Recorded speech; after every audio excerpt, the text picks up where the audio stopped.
ఇంకెన్నాళ్ళు రెంటింట్లో ఉంటాం? సొంత ఇంటి కలను నెరవేర్చుకుందాం.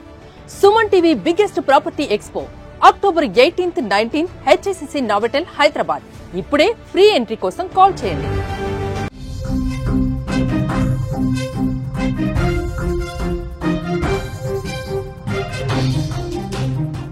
కడపలో ఫ్యామిలీ ఆత్మహత్యకు గల కారణాలు ఇప్పుడిప్పుడే వెలుగులోకి వస్తా ఉన్నాయి. ఈ బ్రేకింగ్ న్యూస్ చూసే ముందు బిగ్ అప్డేట్ మీకోసం. హైదరాబాద్ మొత్తంలో ఉన్న బెస్ట్ ప్రాపర్టీస్ అన్నింటినీ ఒకే వేదిక మీదకి తీసుకొస్తుంది సుమన్ టీవీ. అక్టోబర్ 18, 19వ తేదీన హెచ్ఎస్సిసి నోవోటెల్లో జరిగే సుమన్ టీవీ ప్రాపర్టీ ఎక్స్పోలో best flats, villas, open plots, Deepavali offers and discounts తో అన్ని కూడా అందుబాటులో ఉన్నాయి. మీరు విజిట్ చేసి ప్రతి గంటకి ఒక గోల్డ్ కాయిన్ గెలుచుకునే ఛాన్స్ కూడా ఉంది. ఫ్యామిలీతో విచ్చేయండి, మీ డ్రీమ్ ప్రాపర్టీని సొంతం చేసుకోండి. ఇప్పుడు అసలు బ్రేకింగ్ న్యూస్ లోకి వెళ్దాం. కడప ఫ్యామిలీ ఆత్మహత్య ఘటనలో కొన్ని షాకింగ్ నిజాలు ఇప్పుడు వెలుగులోకి వస్తున్నాయి. 4 మరణాలకు కుటుంబంలో జరిగినటువంటి గొడవలే కారణంగా సమాచారం వస్తోంది. కొంతకాలంగా శ్రీరాములు, శిరీష వాళ్ళ పేరెంట్స్, గ్రాండ్ పేరెంట్స్ తో గొడవలు పెట్టుకున్నటువంటి పరిస్థితి. ఆస్తులకు సంబంధించిన తగాదాలు కొన్నాళ్ళుగా జరుగుతున్నట్టుగా సమాచారం వస్తోంది. దంపతుల్ని నానమ్మ అలాగే తల్లిదండ్రులు ఇద్దరూ కూడా శ్రీరాముల్ని తీవ్రంగా మందలించినట్టుగా తెలుస్తోంది రాత్రి. దీంతో మనస్తాపం చెంది ఇంటి నుంచి శ్రీరాములు కుటుంబం బయటకు వెళ్ళిపోయింది. వెళ్ళిపోవటమే రైల్వే ట్రాక్ దగ్గరికి వెళ్ళింది. గూడ్స్ ట్రైన్ కింద పడి భార్య కుమారుడితో కలిసి శ్రీరాములు ఆత్మహత్య చేసుకున్నాడు. ఇంటి దగ్గర నానమ్మ ఈ విషయం తెలిసిన వెంటనే ఆమె కూడా గుండెపోటుతో చనిపోయినటువంటి విషాదకర పరిస్థితి. మొత్తం 4 మరణంతో అక్కడ తీవ్రమైనటువంటి విషాద ఛాయలు అలుముకున్నాయి. ఒక్కసారిగా షాక్ అయిపోయారు అక్కడ కాలనీ వాసులందరూ కూడా. ఈ వార్త విని దిగ్భ్రాంతికి గురైనటువంటి పరిస్థితి కనిపిస్తోంది. మొత్తం పోలీసులు కేసు నమోదు చేసుకుని దర్యాప్తు చేస్తున్నారు. రాత్రి అసలు ఏం జరిగింది, ఎలాంటి గొడవలు జరిగినాయి, వీటన్నిటికి సంబంధించి కూపీలాగుతున్నటువంటి పరిస్థితి ఉంది. ఇదే న్యూస్ కు సంబంధించి మరింత సమాచారం తెలుసుకునే ప్రయత్నం చేద్దాం. మా ప్రతినిధి సుదర్శన్ ఫోన్ లైన్లో సిద్ధంగా. సుదర్శన్, అక్కడ చాలా విషాదభరితమైనటువంటి వాతావరణం కనిపిస్తుంది. ఇంటి దగ్గర విజువల్స్ లో మనం చూస్తున్నాం. రాత్రి జరిగిన గొడవ కారణంగానే ఈ ఆత్మహత్య నిర్ణయం తీసుకుని నేరుగా రాత్రి 11 గంటల సమయంలో ఆత్మహత్య చేసుకున్నారు రైలు కింద పడి. అంటే ఆ రాత్రి ఏం జరిగిందన్న విషయానికి సంబంధించి ఫుల్ డీటెయిల్స్ ఇవ్వండి. నిన్న రాత్రే కాదు, గత కొంతకాలంగా కూడా ఫ్యామిలీలో గొడవలు జరుగుతున్నాయి. ఆ గొడవలన్నీ కూడా ఆర్థిక పరమైనటువంటి విషయాలకు సంబంధించినటువంటి గొడవలే. ఇప్పుడు చనిపోయినటువంటి శ్రీరాములు తాత అంటే నాన్నకు నాన్న, ఆయన గవర్నమెంట్ ఎంప్లాయీ.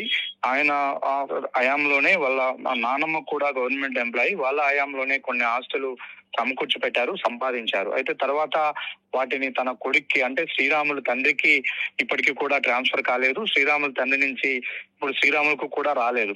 శ్రీరాములు ఈ మధ్యనే దూరపు బంధువుల అమ్మాయిని పెళ్లి చేసుకున్నాడు. వాళ్ళకు ఒక బాబు ఉన్నాడు. ఇతను బతుకుదెరువు కోసం ఎలాగైనా కుటుంబాన్ని పోషించుకోవాలన్న ఉద్దేశంతో ఒక మెడికల్ షాప్ లో మెడికల్ రిప్ గా పనిచేసేవాడు.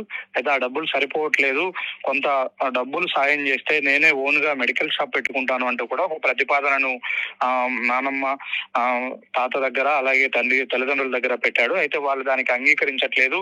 పెళ్లి విషయంలో నువ్వు మా మాట వినలేదు, నువ్వు ఇప్పటికీ కూడా ఏ విధమైన ప్రయోజకుడివి కాలేదు, కాబట్టి నీకు మా నుంచి వస్తే ఆస్తిపాస్తులు ఏవి కూడా నీకు చందవు, మేము ఇవ్వము అంటూ కూడా ఆయన తెగేసి చెప్పాడు. తండ్రి చెప్పాడు, తాత చెప్పాడు. అంటే తండ్రి దగ్గర కూడా ఇప్పటికేమీ ఆస్తులు లేవు. తాత దగ్గర నుంచి ఇప్పటికీ ఆయనకి ఏమి వారసత్వంగా ట్రాన్స్ఫర్ కాలేదు. మొత్తం ఆస్తులన్నీ కూడా వాళ్ళ తాత పేరుతోనే ఉన్నాయి. ఇంకా ఎందుకు ఆస్తుల బదలాయింపు ఎందుకు జరగలేదు? అసలు తండ్రికే రాలేదు, ఇప్పుడు మనవడు వరకు వచ్చింది. మనవడు కూడా పెళ్లి చేసుకున్నాడు, ఒక బాబు కూడా ఉన్నటువంటి పరిస్థితి ఉంది. ఎందుకు జరగలేదు? ఇంకా వాళ్ళందరూ కూడా కలిసే ఉంటున్నారు, కుటుంబ బాగోగులు చూసుకుంటూ ఉన్నారు. ఆస్తి అడిగే ప్రయత్నంలో నేను చనిపోయిన తర్వాత మీకే వస్తుందిగా, ఎలాగూ ఎందుకు ఇప్పుడే పంచాల్సిన అవసరం ఏముందన్న కోణంలోనే ఆయన చెప్పుకుంటూ వచ్చాడు. తన దగ్గరే అన్ని కూడా హోల్డ్ చేసి పెట్టుకున్నాడు.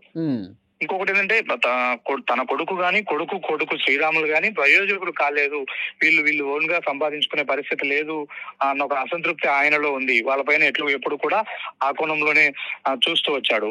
అంటే ఆస్తులు పంచితే మళ్ళీ వీళ్ళు ఆస్తులు అమ్మేసుకుంటారు, వీళ్ళకి సరిగా చేత కదనా? బహుశా అది కూడా ఉండవచ్చు. అందులో భాగంగానే శ్రీరాములు తండ్రికి వాళ్ళ తండ్రి ఒక షాప్ ఏర్పాటు చేశాడు. ఇక్కడే బట్టల షాపు ఒకటి ఉంది, దాన్ని వాళ్ళు నడుపుకుంటూ ఉండేవాళ్ళు. ఇతను ఓన్ గా షాప్ పెట్టుకోవాలని ప్రతిపాదన పెట్టినప్పుడు డబ్బులు ఇవ్వలేదు. నిన్న రాత్రి 10-10:30 సమయంలో పెద్ద గొడవ అయింది. నీకు ఇచ్చేదే లేదని తెగేసి చెప్పడంతో నాకు అయిన వాళ్ళే నా చుట్టాలు నా తల్లిదండ్రులే కన్న వాళ్ళే నాకు సాయం చేయకపోతే ఇంకెవరు చేస్తారు, మనం బతకడం వేస్ట్, వెళ్ళి చనిపోదాంపా అని అతను చెప్తూనే ఇంట్లో ఆ వ్యాఖ్యలు చేస్తూనే కొడుకుని తీసుకుని భార్యతో పాటు కలిసి వెళ్లారు. వెళ్తానే నేరుగా రైల్వే స్టేషన్ సమీపంలో రైల్వే ట్రాక్ కి వెళ్లారు. ట్రైన్ ఎదురుగా వస్తుండడంతో ఆ ఎదురుగా వస్తున్నటువంటి రైలుకు ఎదురుగా వీళ్ళు ట్రాక్ పైన నిలబడిపోవడంతో ఒక్కసారిగా ఆ ట్రైన్ వేగంగా వీళ్ళను గుద్దేయడంతో మృతదేహాలన్నీ కూడా చెల్లాచెదురుగా పడిపోయినటువంటి పరిస్థితి. ఈ సంఘటన తెల్లవారుజాము సమయానికి తెలిసింది. వెళ్ళిపోయాడు ఇంట్లో నుంచి, ఎటు వెళ్ళాడు ఏందనే ఎంక్వైరీలో భాగంగా వాళ్ళకు తెలిసింది. అంటే వాళ్ళ నాన్నమ్మ కొద్దిగా బీపీ పేషెంట్, కొన్ని హెల్త్ ఇష్యూస్ కూడా ఉన్నాయి. ఒకసారిగా ఈ వార్త తెలియడంతో ఆమె దిగ్భ్రాంతికి గురైంది. దాంతో ఆమె గుండెపోటుతో ఆమె కూడా ప్రాణం విడిచిన పరిస్థితి. అంటే మనవడి విషయంలో, మనవడిని ప్రయోజకుని చేసే విషయంలో ఆమెకు ఎప్పుడు కూడా కొంత సాఫ్ట్ కార్నర్ ఉండేది. వాడికి ఏదో ఒక డబ్బులు ఇస్తే పెట్టుబడిగా పెట్టుకొని వ్యాపారం చేసుకుంటారన్న ధోరణిలోనే ఆమె వాదించేది. అయితే ఆమె వాదనకు ఎక్కడ కూడా విలువ లేదు. పూర్తిగా పెత్తనం మొత్తం కూడా ఆ తాత దగ్గరే పెట్టుకొని ఆస్తిపాస్తులన్నీ కూడా ఆయన దగ్గరే ఉండడం కారణంగా ఎవరు కూడా ఈ పంచాయతీని. అయితే ఇంతకుముందు ఒక మాట అన్నారు సుదర్శన్, శ్రీరాములు ప్రేమ వివాహం చేసుకున్నాడు, ఆ అమ్మాయితో పెళ్లి చేసుకోవటం అనేది వీళ్ళకి నచ్చలేదు, ఈ రకమైన గొడవలు కూడా ఫ్యామిలీలో ఉన్నాయని ఒక ఇన్ఫర్మేషన్ ఉంది. బహుశా అవును, అది కూడా ఉండవచ్చు. అది కూడా అతనేమి ఇంటర్ క్యాస్ట్ మ్యారేజ్ చేసుకోలేదు, తన దూరపు బంధువులే వాళ్ళ క్యాస్ట్ అమ్మాయిని పెళ్లి చేసుకున్నాడు. ఆ పెళ్లి విషయంలో వీళ్ళ మాట నెగ్గలేదు. అంటే పెద్దవాళ్ళకు కొంత చాదస్తం ఉంటుంది. అన్ని ఆస్తిపాస్తులు సమకూర్చి పెడుతున్నాము, మేమే ఇప్పటికీ నిన్ను పోషిస్తున్నాం కాబట్టి మేము చెప్పినట్టే నడుచుకోవాలి, చెప్పిన అమ్మాయిని పెళ్లి చేసుకోవాలన్న ఒక హోప్స్ ఉండొచ్చు. అవి హోప్స్ కానీ చాదస్తం కానీ ఉండొచ్చు. అయితే వాటన్నిటిని కూడా శ్రీరాములు బ్రేక్ చేశాడు. తనకు నచ్చిన అమ్మాయిని పెళ్లి చేసుకోవాలన్న కోణంలోనే అతను శిరీషను పెళ్లి చేసుకున్నాడు, లవ్ మ్యారేజ్ చేసుకున్నాడు. అది కూడా ఆ విషయంలో కూడా ఈయన వాళ్ళ తాత మనమని కొడుకుని కూడా పూర్తిగా విభేదిస్తూ వచ్చిన పరిస్థితి. వీటి నేపథ్యంలోనే తరచూ నా ఆస్తి నాకు ఇవ్వండి అంటూ గొడవ చేసేవాడు. వాళ్ళు ఈ కారణంగా జరుగుతున్న గొడవల నేపథ్యంలో చివరికి అతను నిన్న తీసుకున్నటువంటి క్షణికావేశంలో తీసుకున్నటువంటి ఒక నిర్ణయమే అని చెప్పవచ్చు. ఇది తీరా ఫ్యామిలీ మొత్తాన్ని కూడా తీసుకెళ్లి రైల్వే ట్రాక్ పైన నిల్చోబెట్టాడు. కొద్ది క్షణాల్లోనే ఎదురుగా వచ్చినటువంటి రైలు గుద్దడం కారణంగా వీళ్ళు అక్కడికక్కడ చాలా బాధాకరమైనటువంటి విషయం. అయితే పోలీసులు ఏమన్నారు? పోలీసులు ఎంక్వైరీ చేస్తున్నారు. ఇప్పటికే రైల్వే పోలీసులు దీనిపైన ఎన్ని గంటలకు వచ్చారు, ఎలా జరిగింది దానిపైన ఎంక్వైరీ చేస్తున్నారు.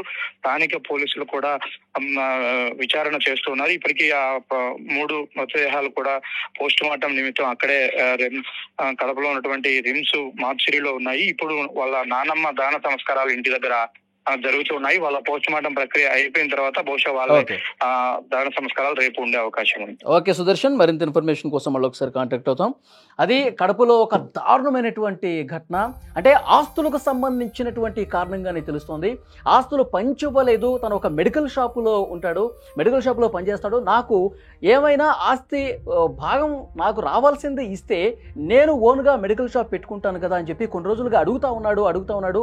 చాలా రోజులుగా గొడవలు జరుగుతూ ఉన్నాయి. కానీ రాత్రి ఈ గొడవలు చాలా పెరిగి పెద్దపోయేసరికి మనస్తాపంతో ఫ్యామిలీతో సహా వెళ్ళి రైల్వే ట్రాక్ దగ్గరికి వెళ్ళి ఒక గూడ్స్ రైలు వస్తున్నప్పుడు ఫ్యామిలీతో సహా, ఎంత బాధాకరమైనటువంటి విషయం అంటే 1.5 సంవత్సరాలు కూడా లేనటువంటి బాబుతో సహా ఫ్యామిలీ మొత్తం సూసైడ్ చేసుకున్నటువంటి పరిస్థితి. ఈ వార్త విని ఉదయాన్నే ఈ వార్త తెలిసేసరికి ఇంట్లో ఉన్నటువంటి నానమ్మ కూడా గుండెపోటుతో చనిపోయినటువంటి విషాదకర పరిస్థితి. ప్రస్తుతం అక్కడైతే తీవ్రమైనటువంటి విషాద ఛాయలు అలుముకున్న సిచ్యువేషన్ అయితే కనిపిస్తుంది. పోలీసులు కేసు దర్యాప్తు జరుగుతోంది. ఇంకా కీలకమైనటువంటి విషయాలు కొన్ని బయటకు వచ్చే ఛాన్స్ కూడా ఉంది. పోలీసులు అయితే ప్రస్తుతం ఆ మృతదేహాలన్నింటినీ కూడా పోస్ట్ మార్టం నిమిత్తం కడప రిమ్స్కి మృతదేహాల్ని తరలించినటువంటి పరిస్థితి ఉంది. అయితే తాత మాట్లాడుతూ ఉన్నాడు, రోజు చిన్నపాటి గొడవలే జరుగుతూ ఉంటాయి, కానీ ఇంత దారుణంగా వాళ్ళు మనసు మీదకు తీసుకొని చనిపోతారని చెప్పి మేము అనుకోలేదంటూ ఇప్పుడు ఆ తాత మాట్లాడుతూ ఉన్నాడు. కానీ పేరెంట్స్ కూడా పిల్లల విషయంలో కొంత నిర్లక్ష్యం చేశారు కాబట్టే ఈరోజు ఇలాంటి ఘటన జరిగిందని అక్కడ స్థానికులు కూడా చెప్తున్నారు.